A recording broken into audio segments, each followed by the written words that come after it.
Hello everyone, welcome to Positive Approach Academy. My name is Priyanka. Chemistry की class है आपकी और आज की क्लास को स्टार्ट करेंगे अपने फर्स्ट क्वेश्चन के साथ।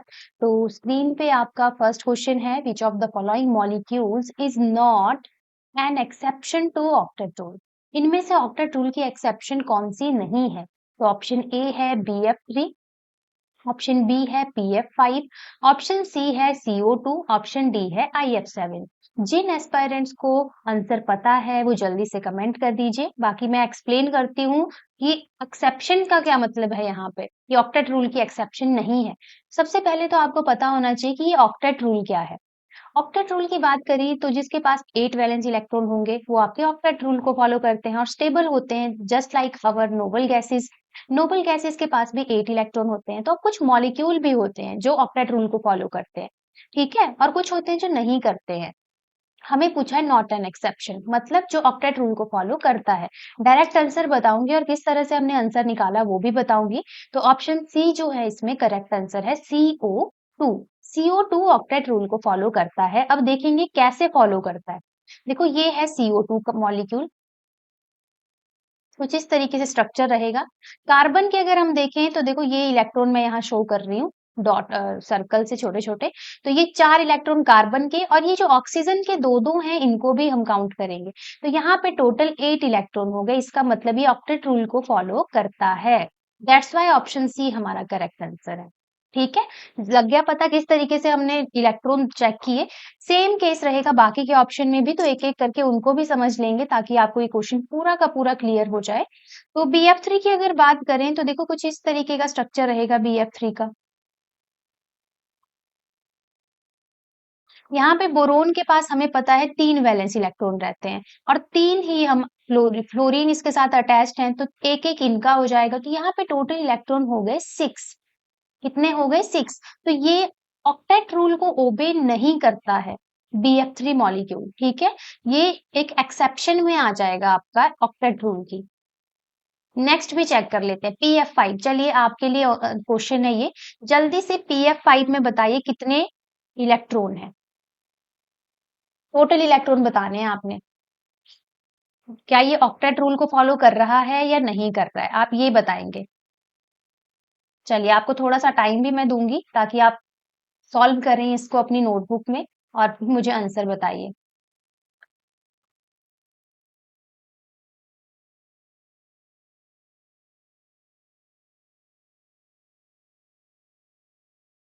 चलिए मैं आपके लिए स्ट्रक्चर भी ड्रॉ कर देती हूँ। कुछ इस तरीके का स्ट्रक्चर रहेगा, एक रफ सा डायग्राम मैं बना रही हूँ। मान लो ये आपके पास PF5 है, ठीक है। तो खुद के पास तो फास्फोरस के कितने वैलेंस इलेक्ट्रॉन है? 5, ठीक है। और 5 ही इसके साथ फ्लोरीन भी अटैच्ड है।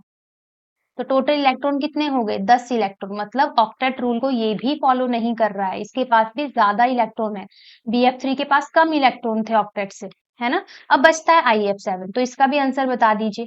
IF7 कितने वैलेंस इलेक्ट्रॉन होंगे?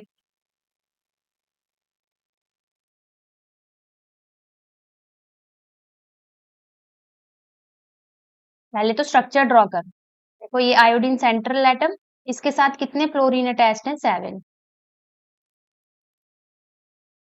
कुछ इस तरीके से ये फ्लोरीन आ गए। आयोडीन के खुद के पास तो 7 होता है वैलेंस इलेक्ट्रॉन, है ना। 7 वो 7 ही फ्लोरीन है, तो यहाँ पे 7 सॉरी 14 आ जाएंगे, है ना। 14 इलेक्ट्रॉन। तो इस तरीके से हम इलेक्ट्रॉन चेक करते हैं और बताते हैं कि ऑक्टेट रूल को फॉलो कर रहा है या नहीं कर रहा है। आई होप आपको क्वेश्चन समझ आ गया होगा। इसमें से सिर्फ एक ही ऑप्शन थी CO2 जो ऑक्टेट रूल को फॉलो कर रहा था। क्यों? क्योंकि इसके पास टोटल 8 इलेक्ट्रॉन थे, ना कम थे ना ज्यादा थे। बाकियों के पास आप देख सकते हैं किसी के पास कम इलेक्ट्रॉन है, किसी के पास ज्यादा इलेक्ट्रॉन है। सेम केस रहेगा SF4 का।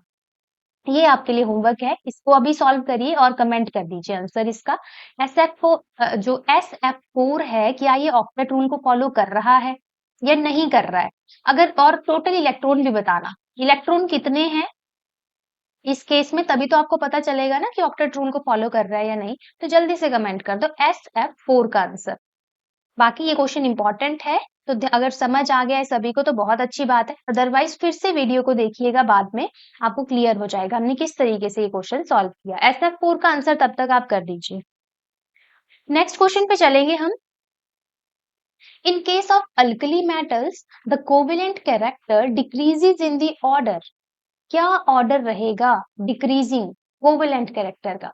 तो देखो यहाँ पे अगर आप ऑप्शंस देखेंगे तो मेटल यहाँ पे M से डिनोट किया गया है, बाकी फ्लोरीन, क्लोरीन, ब्रोमीन, आयोडीन यहाँ पे साथ में लगा हुआ है मेटल के। ठीक है, तो सबसे पहले तो इस टाइप का क्वेश्चन आ जाए, देखो कोवेलेंट कैरेक्टर की बात की गई है, सबसे पहला ध्यान आपका यहाँ जाना चाहिए।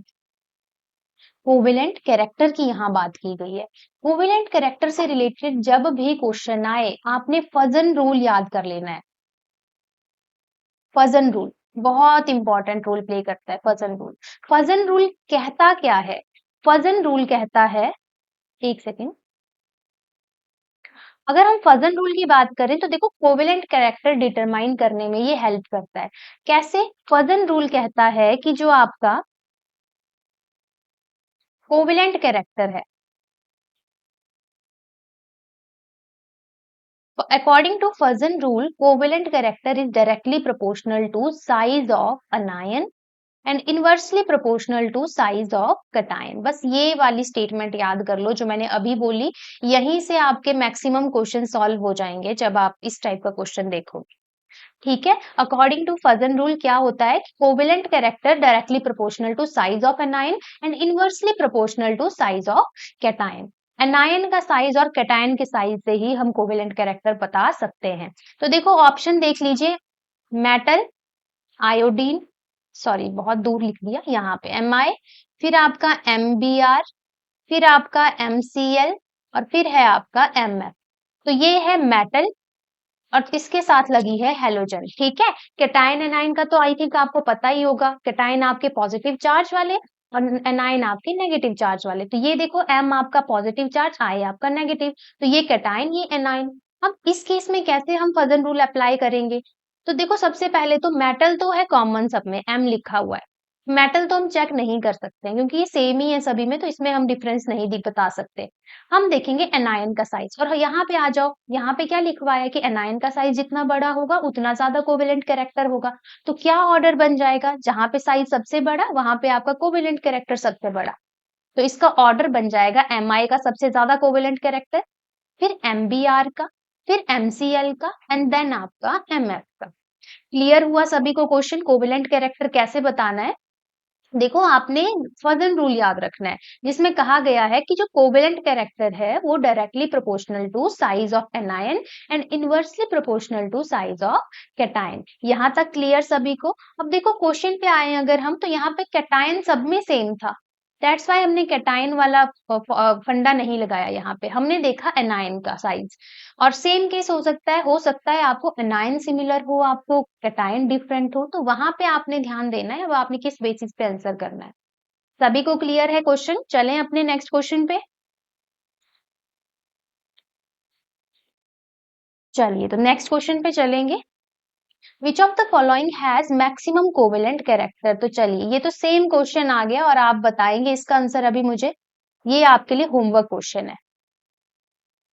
होमवर्क क्वेश्चन आज स्टार्टिंग में ही होमवर्क क्वेश्चन दे रही हूँ मैं, क्योंकि ये सेम सिमिलर है बिल्कुल पीछे वाले में, मैं जो मैंने एग्जांपल क्वेश्चन करवाया आपको, फजन रूल अप्लाई करना है आपने इस पे भी।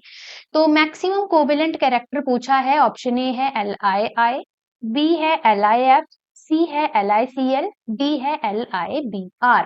फजन रूल लगाओ और जल्दी से आंसर कमेंट कर दो। जो एस्पायरेंट्स लाइव हैं वो अभी कमेंट करेंगे, और जो एस्पायरेंट्स बाद में भी इस वीडियो को देखेंगे तो उन्होंने भी जरूर कमेंट करना है इसका आंसर। ठीक है, तो चलिए ये तो था होमवर्क क्वेश्चन, तो इसका आप आंसर कमेंट कर दीजिए। देख लीजिए एक बार क्वेश्चन रीड करके, फिर से फजन रूल अप्लाई कर दीजिए, ऑप्शंस देख लो और जल्दी से आंसर कर दो। एक बार फिर से आपके लिए रिपीट कर देती हूँ question, which of the following has maximum covalent character. ठीक है, आई होप सबने अभी पढ़ लिया होगा अच्छे से क्वेश्चन, तो अपने नेक्स्ट क्वेश्चन पे चलेंगे हम। नेक्स्ट है 500 millilitre of air at 760 mm pressure were compressed to 200 milliliter. If the temperature remain constant, what will be the pressure after compression? अब यहाँ पे आया है आपको न्यूमेरिकल। देखो न्यूमेरिकल है तो कोई ना कोई लॉ यहाँ पे लगना है। सोचो जरा कौन सा लॉ एप्लीकेबल होगा। हमें दिया गया है देखो वॉल्यूम और हमें गिवन है प्रेशर। प्रेशर और वॉल्यूम की बात किस लॉ में की गई है? जब टेम्परेचर कांस्टेंट होगा। एट कांस्टेंट टेम्परेचर प्रेशर और वॉल्यूम का रिलेशन एक लॉ है। आई थिंक आपको याद होगा। जिनको याद है जल्दी से कमेंट कर दो कौन सा लॉ था वो, जिसमें प्रेशर और वॉल्यूम का रिलेशन बताया गया था एट कांस्टेंट टेम्परेचर। बस वही लॉ लिखना है, वही फॉर्मूला उसका लगाएंगे और आंसर डायरेक्ट निकलेगा। तो मैं आप बता देती हूँ, यहाँ लगेगा आपका बॉयल्स लॉ। ये बॉयल्स लॉ क्या कहता है कि at constant temperature pressure is inversely proportional to volume. याद कर लो, बहुत इंपॉर्टेंट है। डायरेक्ट ये भी पूछा जा सकता है आपसे कि at constant temperature pressure is inversely proportional to volume. यहाँ पे इसकी एक इक्वेशन भी निकलती है, वो है आपकी P1V1 equals to P2V2। That's it. बस इसी इक्वेशन में हमने वैल्यू पुट करनी है और अपना आंसर निकाल देना है। तो देखो जरा क्वेश्चन में P1 कितना है? 760 नैनोमीटर। P1 हमारे पास है 760, V1 हमारे पास है 500 which is equal to P2 हमसे पूछा गया है मल्टीप्लाइड बाय, और वॉल्यूम हमारे पास है 200। यहाँ से हम P2 की वैल्यू कैलकुलेट कर देंगे। तो निकालो P2 की वैल्यू कितनी हो जाएगी? 760 multiplied by 500 divided by 200 is equal to P2। तो यहाँ से आपकी आंसर क्या आ जाएगा? फाइनल आंसर कैलकुलेट करें जल्दी से और आंसर बताओ इसका फाइनल कैलकुलेशन। क्या आंसर आ जाएगा इसका? यहाँ पे आपका आंसर आ जाएगा 1900 mm। जो प्रेशर है वो है 1900 mm। तो कौन सी ऑप्शन हो गई correct? Option B will be your correct answer. तो देखो इस टाइप से क्वेश्चन आएगा और आपको अपना दिमाग लगाना होगा कि यहाँ पे हमने कौन सा फॉर्मूला लगाना है। तो एक बार फिर से क्वेश्चन को देखेंगे। 500 milliliter of air at 760 mm pressure were compressed to 200 ml. If the temperature remain constant, what will be the pressure after compression? ठीक है, तो ये क्वेश्चन था। बॉयल्स लॉ हमने लगाया P1V1 equals to P2V2, value put की, direct answer निकाला।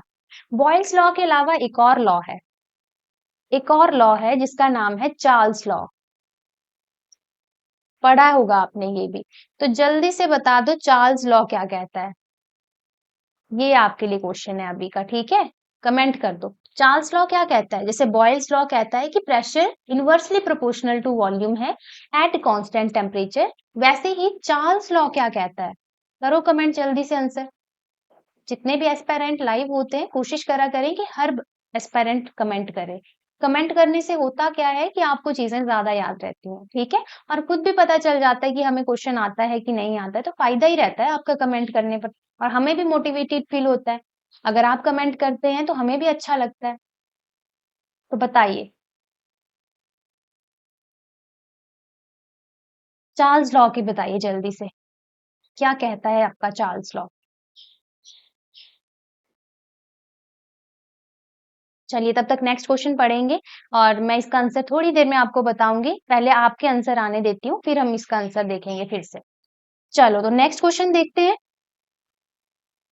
If a pressure is increased on equilibrium N2 plus O2 gives you 2NO2। ठीक है, यहाँ पे 2NO2। The equilibrium will shift in forward direction, shift in backward direction, remain undisturbed, may shift in the forward or backward direction। तो equilibrium chapter से question है। यहाँ बोला गया है कि अगर प्रेशर को इंक्रीज कर दिया जाए इस रिएक्शन में तो इक्विलिब्रियम किस डायरेक्शन में शिफ्ट करेगा? कौन सा लॉ है ये? सोचिए जरा। लॉ के अकॉर्डिंग हो रही है बात यहाँ पे। तो ये जो लॉ है इसका नाम है ली चैटलियर प्रिंसिपल। प्रिंसिपल बोलना था मैंने।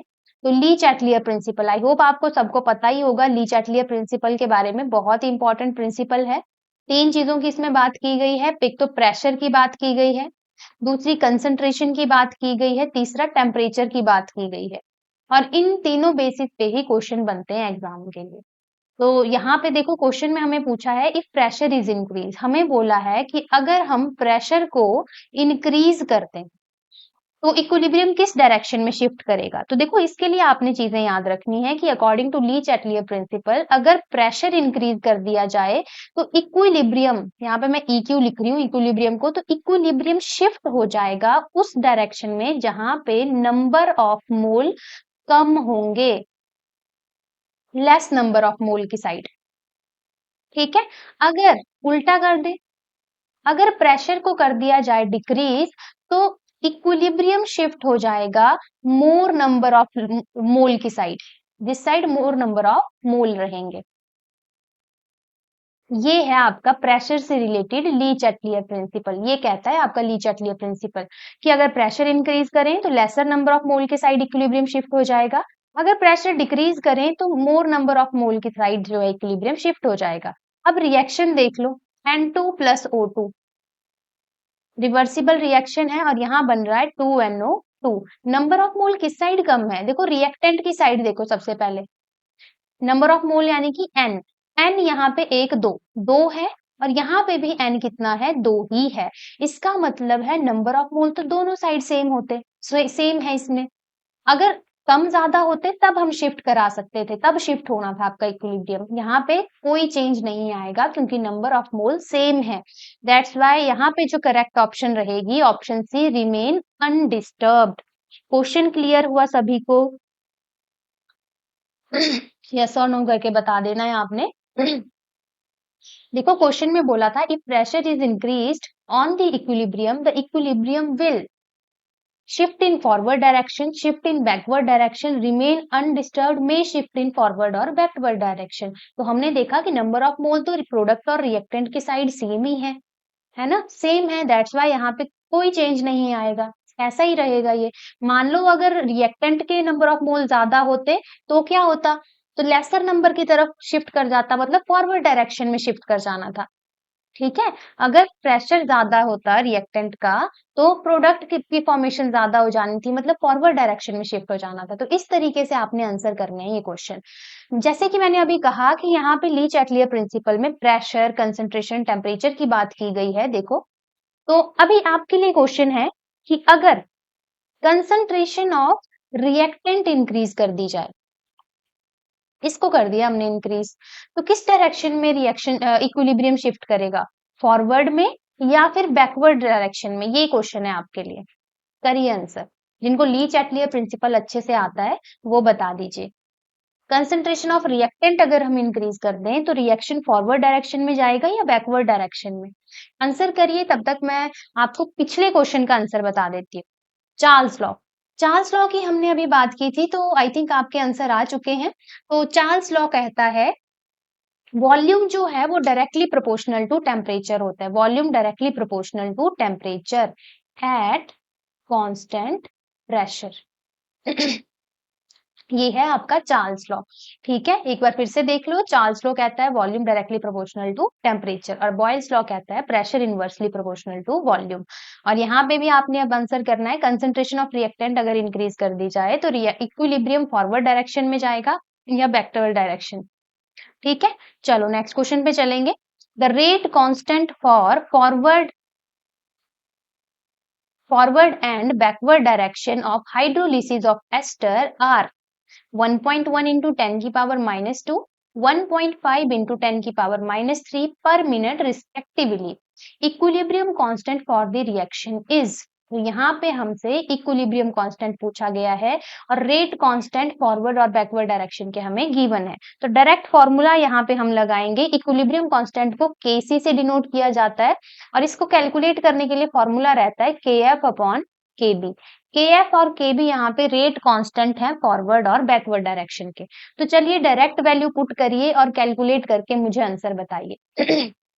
Kf आपके पास है 1.1 इंटू 10 की पावर -2 और Kb आप सॉरी यहाँ पे मैंने FF लिख दिया, यहाँ पे B होगा। Kb आपके पास है 1.5 इंटू 10 की पावर -3। चलिए कैलकुलेट करके आंसर बताइए। सीधा क्वेश्चन था, बहुत ज्यादा कुछ इसमें था नहीं, डायरेक्ट फॉर्मूला लगाना है आपने और आंसर निकालना है। Kc यहाँ पे इक्विलिब्रियम कांस्टेंट है, वही हमसे पूछा गया है। तो बताइए आंसर कितना आएगा। देखो यहाँ से तो ये तो हो जाएगा कट, यहाँ की 0 भी हो गई कट, तो यहाँ पे आ जाएगा 110/15 है ना, यही आया सभी का। और अगर इसको हम सॉल्व करें तो यहाँ पे आपका कट करके 7 पॉइंट समथिंग आएगा, 7.33। देखो ऑप्शन में भी है, तो option D will be your correct answer. Option D will be your correct answer. Question clear हुआ सभी को? इक्विलिब्रियम कांस्टेंट पूछा गया था, यानी कि केसी, केएफ और केबी हमें गिवन है। केएफ और केबी यहाँ पे rate constant for forward and backward reaction है। ठीक है, वैल्यू पुट की और डायरेक्ट हमने आंसर निकाल लिया। चलिए नेक्स्ट क्वेश्चन पे चले। यहाँ तक क्वेश्चन क्लियर सभी को? इसी के साथ मैं आपको बता दूं, ये आपकी प्रैक्टिस सीरीज चली है। अगर किसी एस्पायरेंट को पेड बैच में भी एनरोल होना है, जो कि हमारा फाउंडेशन बैच है, जहां बिल्कुल बेसिक से चीजें करवाई गई हैं विद एमसीक्यू प्रैक्टिस असाइनमेंट सब कुछ रहता है, तो जिनको भी पेड बैच में एनरोल होना है और अपनी तैयारी करनी है, तो वो व्हाट्सएप पे हमें डायरेक्ट मैसेज कर सकते हैं और पूरी डिटेल इस कोर्स की वहां पे ले सकते हैं और एनरोल भी हो सकते हैं। रही बात जो एस्पायरेंट्स खुद से पढ़ाई करना चाहते हैं, तो उनके लिए भी डेली यूट्यूब पे हमारी सीरीज चली है, प्रैक्टिस सीरीज, जिसमें फिजिक्स, केमिस्ट्री, मैथमेटिक्स रहता है। तो डेली 9 पीएम से हमारी क्लासेस स्टार्ट हो जाती हैं, तो डेली देखें। इसके अलावा प्लेलिस्ट भी हमारे चैनल पे अवेलेबल है टीजीटी कमीशन की, जहाँ पे सभी सब्जेक्ट्स को अच्छे से पढ़ाया गया है, तो उनको भी आप विजिट कर सकते हैं। चलिए नेक्स्ट क्वेश्चन पे चलेंगे। इन a plus b gives you c, the unit of equilibrium constant is। तो बहुत ही इजी क्वेश्चन, जल्दी से आंसर बता दो जिनको यूनिट कैलकुलेट करना आते हैं। फॉलोइंग रिएक्शन दिया गया है, देखो आपको। तो देखो दो तरीके रहते हैं। सबसे पहले तो यूनिट ऑफ इक्विलिब्रियम कांस्टेंट जो रहते हैं वो वेरी करते रहते हैं, लेकिन मेजर जो यूनिट लिखते हैं हम वो लिखते हैं मोल, लीटर, इनवर्स, ये रहता है यूनिट। अब हर रिएक्शन के लिए यूनिट अलग अलग हो सकते हैं। अगर हम इस पर्टिकुलर रिएक्शन में देखें तो यहाँ पे क्या हो जाएगा, यहाँ पे यूनिट आ जाएंगे आपके, देखो जो प्रोडक्ट का साइड है और जो रिएक्टेंट की साइड है, इस तरीके से लिखना है। जो कंसंट्रेशंस है बस यूनिट पुट करते चलो। यहाँ पे एक ही प्रोडक्ट बना है तो यूनिट लिख देंगे मोल, लीटर इनवर्स, अपॉन यहाँ पे ए और बी दो हैं तो यहाँ पे 2 बार लिख देना है आपने, mole litre inverse, mole litre inverse. तो ये तो हो गया कट, ये चला जाएगा आपका ऊपर, मोल लीटर इनवर्स, और ये नेगेटिव में जाएगा तो चेंज हो जाएगा यहाँ पे आपका फॉर्मूला। यहाँ पे बन जाएगा मोल इनवर्स लीटर। ठीक है, ये क्या है, लीटर। तो ये है आपका फाइनल आंसर। तो एक तो था हमारा ये तरीका, तो आंसर कौन सा हो गया आपका, litre mole inverse, option A. ठीक है, क्या किया हमने, प्रोडक्ट और रिएक्टेंट का जो था यहाँ पे गिवन थे, उनके जगह पे यूनिट्स पुट किए और उनको देखा कि क्या आंसर आएगा। दूसरा तरीका रहता है नंबर ऑफ मोल निकालना, del n, number of mole calculate करना। नंबर ऑफ मोल कैसे कैलकुलेट करते हैं, प्रोडक्ट में जितने मोल है उनसे माइनस कर देना है रिएक्टेंट के मोल को। तो प्रोडक्ट में आपके पास 1 मोल है, माइनस रिएक्टेंट में आपके पास 2 मोल है, तो यहाँ पे आ गया -1। तो सिंपल है, यूनिट हमारे पास ये रहता है, तो डायरेक्ट निकाल सकते हैं मोल लीटर इनवर्स, और ये आ जाएगी पावर -1। ये जो पावर है ये हमने यहाँ पुट कर दी, तो बस इसको अब उल्टा कर दो, यहाँ पे आ जाएगा लीटर मोल इनवर्स। तो इन दोनों तरीकों से आप यूनिट्स कैलकुलेट कर सकते हैं। अब ये आप पे डिपेंड करता है कि आपको किस तरीके से करना है। नेक्स्ट क्वेश्चन पे चलें अपने। चलिए next question is the most basic oxide is, option A is B2O3, B is Ga2O3, C is Tl2O3 and D is Al2O3। Most basic oxide, अब इसके लिए तो देखो अगेन पीरियोडिक टेबल याद होना चाहिए। पीरियोडिक टेबल बहुत इंपॉर्टेंट है, मैं काफी बार बोल चुकी हूँ आपको। तो चलिए सबसे पहले तो देखो कॉमन क्या है, बोरोन है, गैलियम है, टेल्यूरियम है, एल्यूमिनियम, क्या ये सब एक ही ग्रुप के हैं? सोचो जरा कौन से ग्रुप को बिलोंग करते हैं, जल्दी से कमेंट कर दो।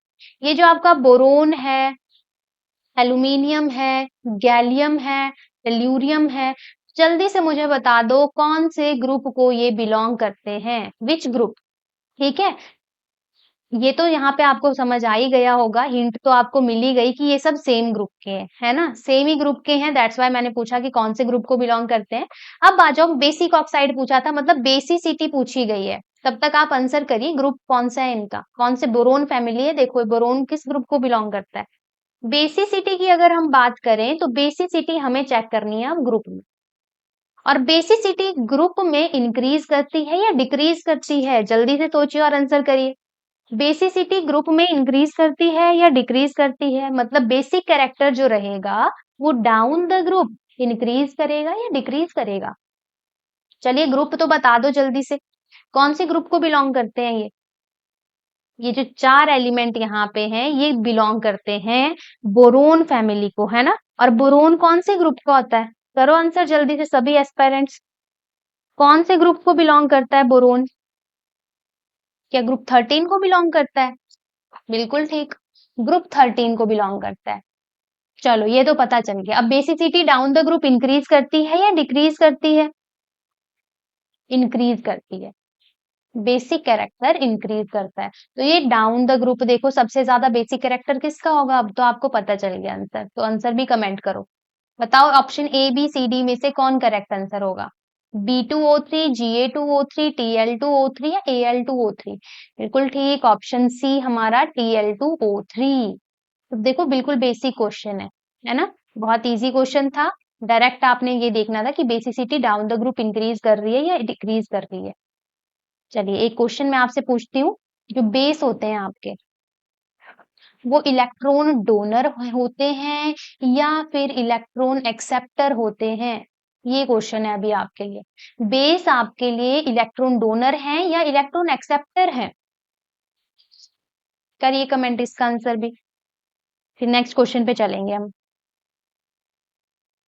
तो कर दीजिए कमेंट, आई होप आपने क्वेश्चन पढ़ लिया होगा अच्छे से, हम नेक्स्ट पे चलेंगे, तब तक आपके कमेंट्स आ जाने चाहिए सबके।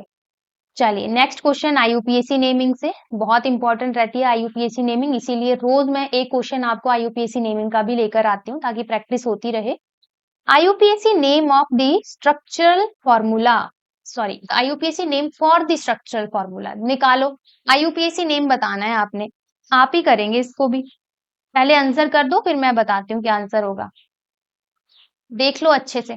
CH3 CH C2H5 CH C2H5 CH3, बताओ option A B C D में से कौन सा आंसर होगा। सबसे पहला काम है आपका लॉन्गेस्ट चेन देखना है ना, फिर सब्स्टिट्यूट देखना है, सब्स्टिट्यूएंट कौन सी डायरेक्शन में लगा है, किस कहाँ से सबसे लोएस्ट नंबर मिलेगा सब्स्टिट्यूएंट को, वो सब आपने चेक करना है। तो देखो ये है स्ट्रक्चर, कमेंट करते चलिए जिनको आंसर पता है। यहाँ पे है C2H5 और यहाँ पे भी है C2H5। देखो इस तरीके का अगर स्ट्रक्चर आ जाए तो सबसे पहले तो चेन ओपन करनी है आपने, तो करो open chain, CH3 CH2 CH3 CH2, ठीक है।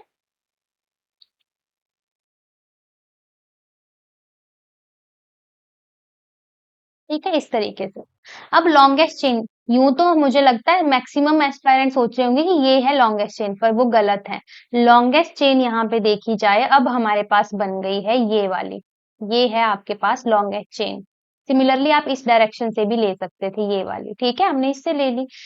तो अब हमने लॉन्गेस्ट चेन फाइंड आउट कर ली, अब करेंगे हम नंबरिंग। देखो अगर यहाँ से नंबरिंग करते हैं 1 2 3 4 5, तो सेकंड पोजीशन आपकी इथाइल ग्रुप को और थर्ड पोजीशन आपके मिथाइल ग्रुप को मिल गई है। और अगर इधर से करते हैं हम नंबरिंग 1 2 3 4 5, तो यहाँ पे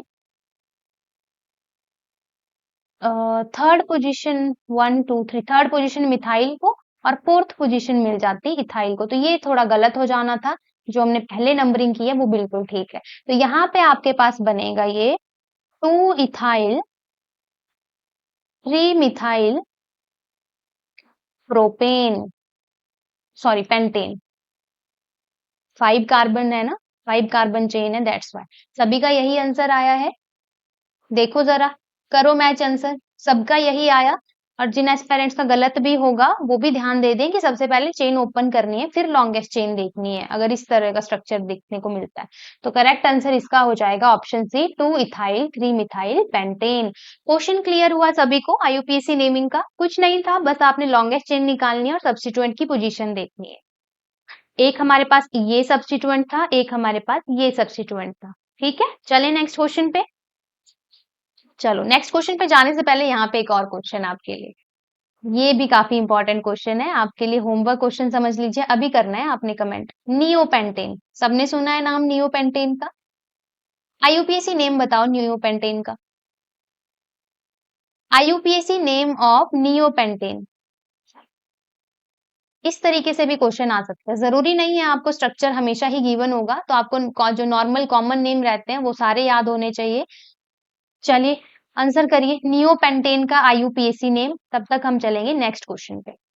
how many sigma and pi bonds are there in the molecule of tetracyanoethene? देखो स्ट्रक्चर गिवन है यहाँ पे, ये देखो, बताओ कितने सिग्मा पाई बॉन्ड होंगे? हम पहले की क्लासेस में भी कर चुके हैं इस टाइप का क्वेश्चन। कितने सिग्मा और पाई बॉन्ड हैं यहाँ पे? तो अगेन सीधा नहीं लग जाना है निकालने, ओपन करना है स्ट्रक्चर को। सी डबल बॉन्ड सी, ठीक है, यहाँ पे CN2 है, यहाँ पे भी CN2 है। जिनको आंसर आता है कमेंट कर सकते हैं, और जिनको नहीं आता है वो ध्यान से वीडियो को देखेंगे।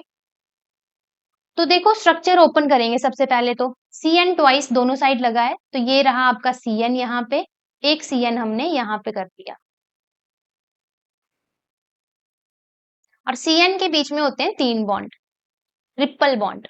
सेम केस रहेगा यहाँ पे भी, एक CN यहाँ पे और एक CN हमने यहाँ पे कर दिया। अब कैलकुलेट करिए सिग्मा और पाई बॉन्ड, करिए अब कैलकुलेट सिग्मा और पाई बॉन्ड। इस तरीके से आते हैं क्वेश्चन। कितने सिग्मा बॉन्ड हो गए? 1 2 3 4 5 6 7 8, कुछ तो गड़बड़ है, 8 तो ऑप्शन में ही नहीं है।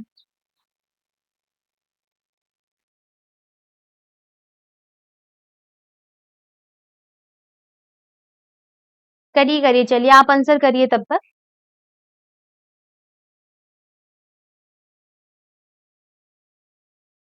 अच्छा यहाँ पे आई थिंक मैंने कुछ तो गड़बड़ की है, लेट मी चेक, तब तक आप आंसर करिए अगर आपका आंसर आ गया है।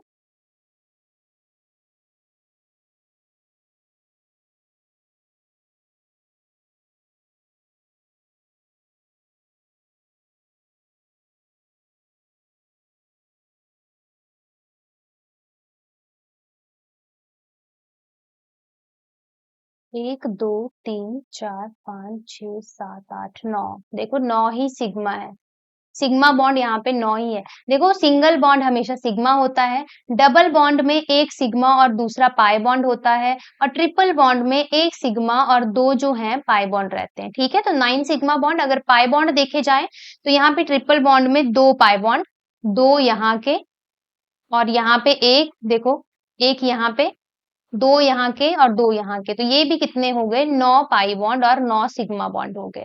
कौन सा आंसर हो जाएगा correct? Option D will be your correct answer. ठीक है, क्वेश्चन क्लियर सभी को? कैसे हमने 9 सिग्मा 9 पाई बॉन्ड निकाले, क्लियर है सभी को? नाम क्या था इसका? टेट्रासाइनोइथीन। टेट्रासाइनोइथीन याद कर लो, टेट्रासाइनोइथीन है ये। चलिए, तो आई होप आपको ये क्वेश्चन भी क्लियर होगा। ये हमारा आज का लास्ट क्वेश्चन था, बट इससे पहले जो मैंने अभी आपको नियोपेंटेन के आईयूपीएसी नेमिंग करने को कहा, नियोपेंटेन का स्ट्रक्चर कैसा होता है? देखो जब तक स्ट्रक्चर याद नहीं होंगे तब तक बात नहीं बनेगी। ये है आपके पास नियोपेंटेन, ठीक है, ये है नियोपेंटेन। लॉन्गेस्ट चेन ले लो, ये ले ली हमने 3 कार्बन लॉन्गेस्ट चेन, ये 2 आ गए सब्स्टिट्यूट, ठीक है। क्या हो जाएगा? किसी भी साइड से कर दो numbering. 2 2 dimethyl propane will be your right IUPAC naming for neopentane. 2,2-dimethyl propane, IUPAC name of neopentane क्या है? 2,2-dimethyl propane। तो ये थी आज की क्लास आपकी, जिसमें हमने MCQs डिस्कस किए।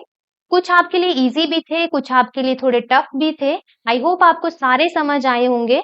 और इसी के साथ मैं आपको याद दिला दूं कि वीडियो को लाइक जरूर करना है, वीडियो को शेयर जरूर करना है, और जो चैनल पे नए हैं वो चैनल को सब्सक्राइब भी जरूर करें, क्योंकि डेली जो है हमारी प्रैक्टिस सीरीज चली है हमारे चैनल पे, और डेली रात 9 बजे से आपकी स्टार्ट हो जाती है प्रैक्टिस सीरीज की क्लासेस।